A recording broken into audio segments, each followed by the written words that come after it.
أجمعين. اللهم صل وسلم على محمد وعلى آله وأصحابه أجمعين. Amma ba'du. Kita melanjutkan kajian Sirah Nabawiyah, di mana pada pertemuan yang terakhir kita mengisahkan tentang Nabi Muhammad Sallallahu Alaihi Wasallam yang mengirimkan surat-surat kepada para raja-raja. Sudah kita kisahkan surat yang dikirimkan kepada Raja Najasyi, kemudian surat kepada raja yang lain. Kemudian Rasulullah Shallallahu Alaihi Wasallam mengirimkan surat kepada Raja Muqawqis, raja dari Mesir, tepatnya Raja Qibti. Suratnya dibawa oleh Hatib bin Abi Balta'ah. Hatib bin Abi Balta'ah memberikan surat tersebut kepada sang raja, dan surat itu begitu diapresiasi, dihormati oleh Raja Muqawqis, meskipun Raja Muqawqis tidak masuk Islam. Raja Muqawqis kemudian dalam rangka menghormati Rasulullah, beliau memberikan hadiah-hadiah kepada Rasulullah. Di antaranya yaitu 2 orang wanita budak. Yang satu bernama Maria dan yang satunya lagi bernama Sirin. Maria Al-Qibtiyah, yang kemudian oleh Rasulullah dibebaskan lalu menjadi istri beliau, dan pada akhirnya mempunyai putra bersama Rasulullah yang bernama Ibrahim, yang meninggal dunia ketika masih kecil. Adapun Sirin oleh Rasulullah diberikan kepada sahabat Hasan bin Thabit, seorang sahabat yang pandai bersyair, yang sering membuat syair-syair yang menyanjung Rasulullah SAW. Kemudian juga diberi kain-kain yang indah-indah kepada Rasulullah. Juga seekor keledai yang sangat bagus, yang kemudian oleh Rasulullah keledai itu diberi nama Kalkal. Di situ Rasulullah SAW menulis surat yang isinya, amma ba'du, aku mengajakmu kepada dakwah Islam. Masuklah Islam, maka engkau akan selamat. Masuklah Islam, maka engkau akan diberikan oleh Allah pahala 2 kali. Jika engkau menolak, maka atasmu dosa penduduk Qibti. Lalu Rasulullah SAW menulis ayat yang juga ditulis di dalam surat-surat beliau kepada raja-raja yang lain. Qul ya ahlal kitab ta'alu ila kalimatin sawa bainana wa bainakum alla na'budu illallah wa la nusyrika bihi syai'a wa la yattakhidha ba'duna ba'da ila akhiril ayat. Di situ disebutkan oleh Rasulullah bahwasanya apabila orang Nasrani masuk Islam saat itu, maka akan mendapatkan 2 pahala. Pahala yang pertama, pahala mengikuti Nabi Isa alaihissalam, Pahala yang kedua adalah pahala mengikuti Rasulullah Shallallahu Alaihi Wasallam. Kemudian disebutkan kalau menolak maka atasmu dosa penduduk Kipti. Bukan berarti Raja Muqawqis mewarisi dosa-dosa penduduk Kipti, karena tidak ada dosa warisan. Wala taziru waziratu wizra ukhra, dan tidaklah kalian mewarisi dosa yang lain.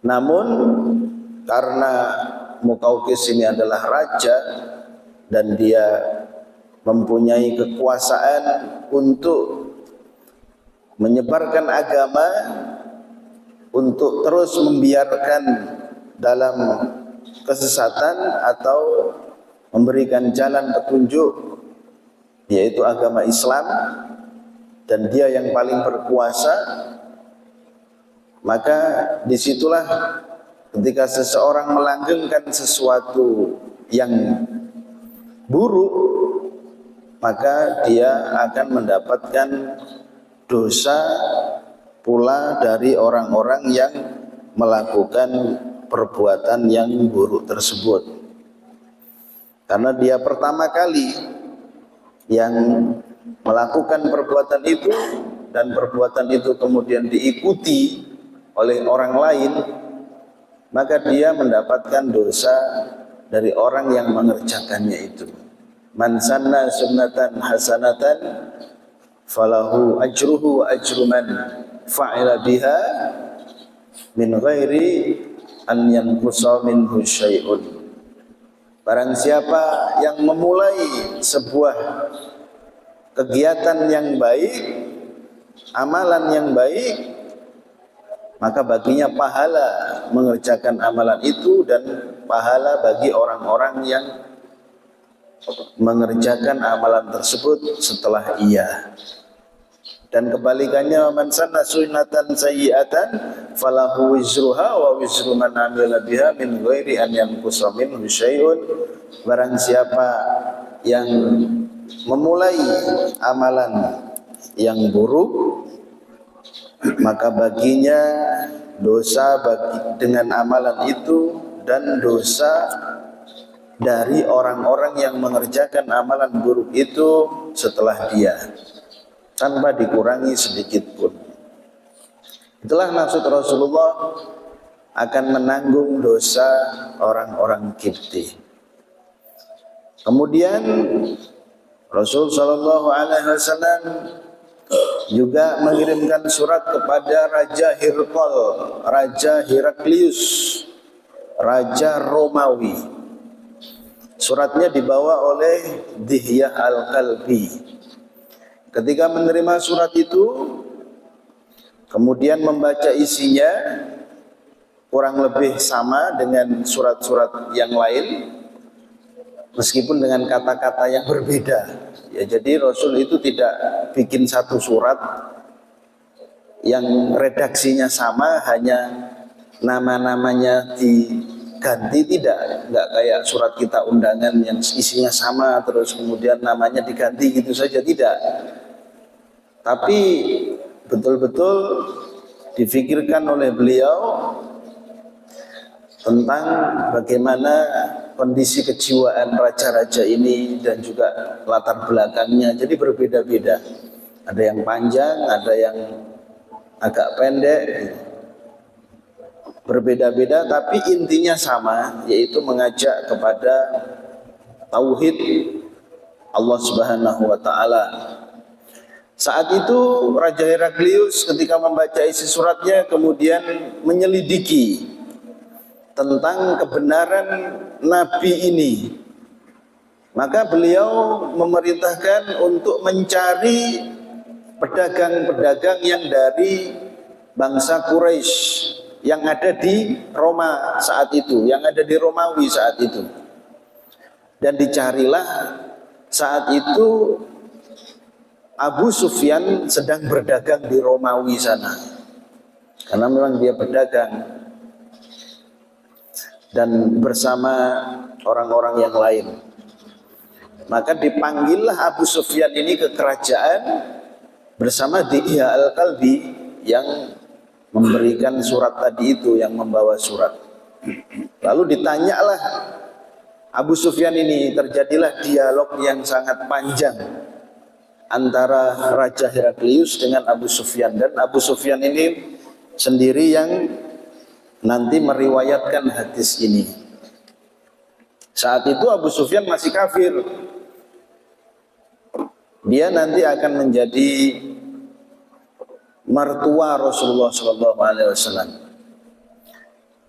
Ketika sudah berkumpul, ya, karena pedagang-pedagang tadi itu diajak semuanya ke kerajaan, kemudian ditanya oleh Raja Heraklius, siapa di antara kalian yang paling dekat dengan yang namanya Muhammad ini? Lalu katanya Abu Sufyan, saya yang paling dekat paling mengetahui tentang Muhammad ini.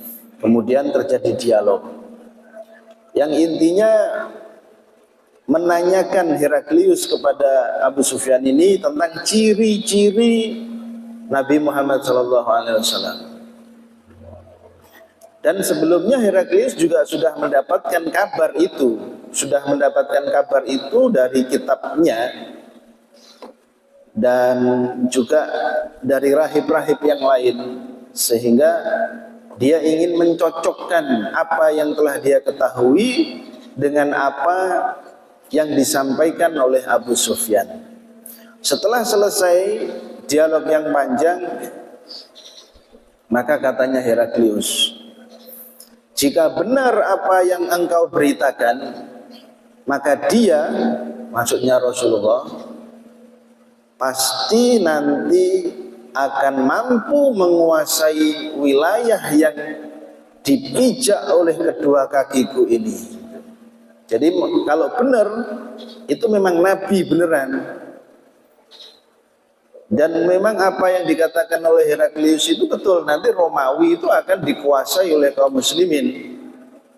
Tanah yang diinjak oleh Heraklius itu nanti akan benar-benar dikuasai oleh kaum muslimin. Katanya Heraklius, saya yakin dia akan datang. Namun saya tidak pernah menduga kalau ia berasal dari kalian, gitu. Tidak menduga dari masyarakat yang pelosok, yang tidak terkenal sama sekali di dunia saat itu, dari kaum Quraisy. Kemudian Heraklius berkata kepada utusan, ya, Dihya al-Kalbi, dia mengatakan, saya tahu bahwasanya yang mengutusmu ini, yang mengirim surat ini adalah Nabi, utusan Allah. Katanya Heraklius begitu. Dia adalah Nabi yang diutus, Nabi yang ditunggu-tunggu, Nabi yang sudah terdapat keterangannya di dalam kitab kami. Jadi Heraklius sebenarnya tahu dan yakin. Terus katanya dia, namun saya takut orang-orang Romawi akan membunuhku kalau aku masuk Islam. Kalau bukan karena itu, tentu saya sudah mengikutinya masuk Islam. Jadi tidak masuk Islam Heraklius karena takut. Dan ini banyak sekali ya orang yang mengakui kebenaran tapi nggak berani untuk mengikutinya karena takut. Sebagaimana pamannya Rasulullah SAW juga begitu, Abu Thalib. Akhirnya mereka pulang dan Raja Heraklius tetap dalam keimanannya, yaitu tidak beriman kepada Rasulullah, tidak beriman kepada Allah. Kemudian surat yang lain, yaitu yang dikirimkan kepada Kisra, Raja Persia. Saat itu ada kekuatan besar di dunia, yaitu Romawi dan Persia atau Kisra. Raja Kisra dan Raja Heraklius. Ini adalah dua pemimpin besar yang berseteru, yang berperang. Dan saat surat ini dikirimkan, posisi Kisra dalam keadaan terdesak oleh Raja Heraklius. Banyak daerah-daerah Persia yang dicaplok oleh Raja Heraklius, berperang. Dan ketika menerima surat ini, sehingga kondisi kejiwaannya Raja Kisra itu sedang marah-marah begitu. Marah-marah kenapa? Karena mau kalah perang, sedang terdesak. Di mana-mana pasukannya banyak yang kalah. Bahasa sekarangnya itu sedang nggak mood gitu ya. Moodnya itu sedang jelek. Karena tiap kali dapat kabar, kabarnya jelek.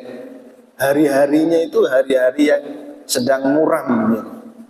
Kabar-kabarnya nggak enak terus. Datang surat Rasulullah Sallallahu Alaihi Wasallam. Wallahu a'lam ya, mungkin kalau dalam keadaan yang lain berbeda, wallahu a'lam. Tapi yang jelas ketika datang surat Rasulullah dibaca, marah dia. Suratnya dirobek-robek di hadapan utusan tersebut. Dirobek-robek ya. Kemudian dia mengusir utusan itu untuk balik. Dan ketika utusan ini sampai kepada Rasulullah, diberitakan kepada Rasulullah kalau suratnya dirobek-robek sama Kisra, maka kata Rasulullah, mazzaqallahu mulkahu. Allah akan merobek-robek pula kerajaannya. Dan apa yang disabdakan oleh Rasulullah SAW itu tidak lama itu sudah mulai terjadi kehancuran kerajaan Kisra. Raja Kisra tadi itu pun juga tidak berhenti di situ di dalam menghina Nabi. Dia juga setelahnya, tidak disebutkan berapa lama, tapi yang jelas setelah itu dia mengutus utusan Raja Kisra ini memerintahkan kepala daerah, namanya kepala daerah Badan, yang lebih dekat dengan Madinah, untuk memperingatkan Nabi Muhammad supaya jangan macam-macam, mengutus utusan yang utusan ini disuruh memberitahu Nabi supaya jangan macam-macam memperingatkan Nabi. Maka utusan dari Badan ini pergi kepada Rasulullah. Ketika utusan ini bertemu dengan Rasulullah, katanya Rasulullah, sekarang ini di kerajaanmu sedang terjadi kudeta.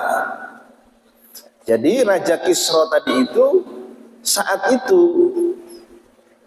dikudeta oleh putranya sendiri yang bernama Suriyah, rajanya namanya Khosro. Dikudeta dengan kekerasan, diserang, dan akhirnya kerajaannya tumbang, diambil alih oleh putranya. Dan itu Rasulullah diberitahu oleh malaikat Jibril ketika sedang duduk berdua dengan utusan tadi itu yang mau memperingatkan Nabi. Sebelum dia ngomong, oleh Nabi udah dikasih tahu dulu. Jadi ketika utusan ini balik, itu rajanya udah ganti. Raja yang memerintahkan untuk memperingatkan Nabi tadi itu udah lengser, ditawan. Dan kemudian ketika ditawan ini dibunuh pula oleh utusan anaknya. Jadi anaknya sendiri yang membunuh Kisra. Inilah yang dimaksud oleh Rasulullah, kerajaannya dirobek-robek. Kata Nabi kepada utusan tadi itu, sekarang ada kudeta di kerajaanmu, rajamu itu sudah tidak ada dan rajamu itu dibunuh nanti. Orangnya itu heran, kok tahu kamu? Ya, katanya Nabi begitu. Kalau tidak percaya, pulang aja lihat sendiri. Dan ternyata betul. Dan si anak ini tadi juga yang mengkudeta tadi itu akhirnya juga dikudeta lagi nanti ya pamannya sama pamannya. Nanti terus kemudian beberapa tahun kemudian kerajaannya ini jadi kecil-kecil banyak gitu. Jadi kecil-kecil, jadi tersobek-sobek, jadi sobekan-sobekan kecil. Jadi tidak besar lagi. Akhirnya dikuasai yang paling utama adalah Romawi, karena kerajaannya banyak atau daerahnya banyak yang dicaplok oleh Romawi. Inilah jamaah sekalian yang dirahmati Allah Subhanahu wa taala, surat-surat Rasulullah sallallahu alaihi wasallam kepada para raja, ada yang menerima, ada yang menolak dengan baik, ada yang menolak dengan buruk. Semoga bermanfaat. Billahi taufiq wal hidayah. Assalamualaikum warahmatullahi wabarakatuh.